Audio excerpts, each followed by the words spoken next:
કહેશો બેન, શું પરિસ્થિતિ છે આજે? આ પરિસ્થિતિ ગટર ખુલ્લી છે, આનો કોઈ નિકાલ આવતું નથી. કેટલી વાર કેવડાવી પણ એનો કોઈ જવાબ જ નથી આપતા આ લોકો. ખબર નહીં શું કરો છો કામ તમે ભાજપના થઈને. અમે લોકો પેરેડાઇઝ એપાર્ટમેન્ટમાં રહીએ છીએ અને આ ગટર 1 વર્ષથી ખુલ્લી છે અને આની અંદર ગઈકાલે પણ એક નાની દીકરી હતી, એ પડી ગઈ. અડધી એ થવાઈ એટલે અમે લોકોએ કાઢી લીધી છે છોકરીને અને અમે એવું વિચારીએ કે ભાઈ તમે વહેલી તકે આનું નિરાકરણ લાવો તો સારી વાત છે.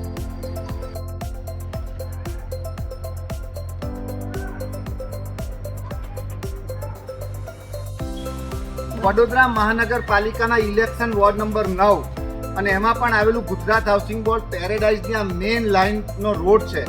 અહીંથી નાના નાના દીકરાઓ, વૃદ્ધો, તમામ લોકો આ એક જ રોડ પરથી અવર જવર કરે છે. ત્યારે છેલ્લા 1 વર્ષથી આ વરસાદી ઢાંકણ આની ખુલ્લી પરિસ્થિતિમાં છે.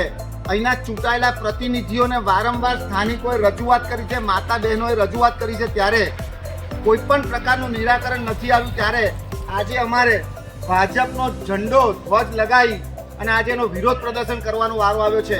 અહીંના ચૂંટાયેલા પ્રતિનિધિ ધારાસભ્યશ્રીને પણ અમે વિનંતી કરીએ છીએ કે વહેલામાં વહેલી તકે આ જેટલા આવા ખુલ્લા ઢાંકણ છે એ તમામ ઢાંકણોને વ્યવસ્થિત કરવામાં આવે.